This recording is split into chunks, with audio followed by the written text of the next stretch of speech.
欢迎来到得到评测第2期。在上一期，我们解决了笔的选择后，很多朋友留言问到下一个核心问题：墨。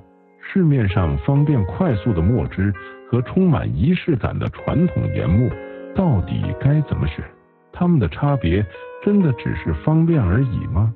甚至有书友担心墨汁会不会伤害我们心爱的毛笔？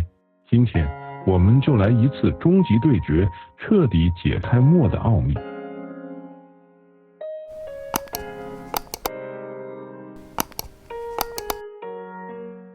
首先来看我们最熟悉的伙伴墨汁，它的最大优点毋庸置疑就是便利，开盖即用，为我们节省了大量的准备时间，尤其适合日常练习。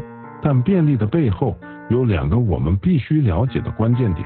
第一是它的胶质，为了防止沉淀和变质，墨汁中通常含有较多的工业胶质和防腐剂，这也是很多书友担心伤笔的根源。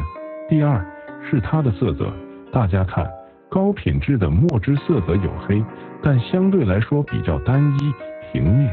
如果说笔法是书法艺术中的筋骨，那么墨法则应该是书法血肉之灵魂的体现。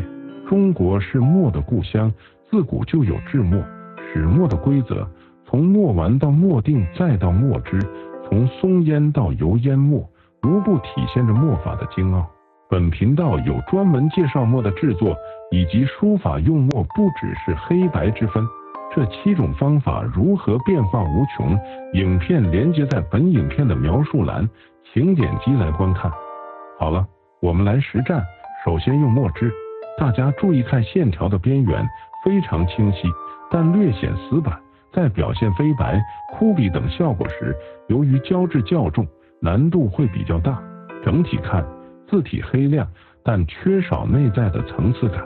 现在我们用刚刚磨好的墨，大家立刻就能感受到不同。注意看这墨色从浓到淡的过渡，非常自然丰富，在笔画的交叠处能看到清晰的层次感，这就是所谓的墨韵。效果是不是比墨汁要灵动得多？整个字看起来更具立体感和生命力。好了，我们来做最后的总结，墨汁和墨条到底怎么选？墨汁优点：方便、快捷、浓度稳定；缺点：胶质重、色泽单一、层次感弱。墨条优点：墨色层次丰富，富含神韵，滋养笔锋。缺点：耗时，需要技巧，价格较高。我的建议是，对于日常大量的练习打好基础，一瓶高品质的墨汁是完全足够且高效的选择。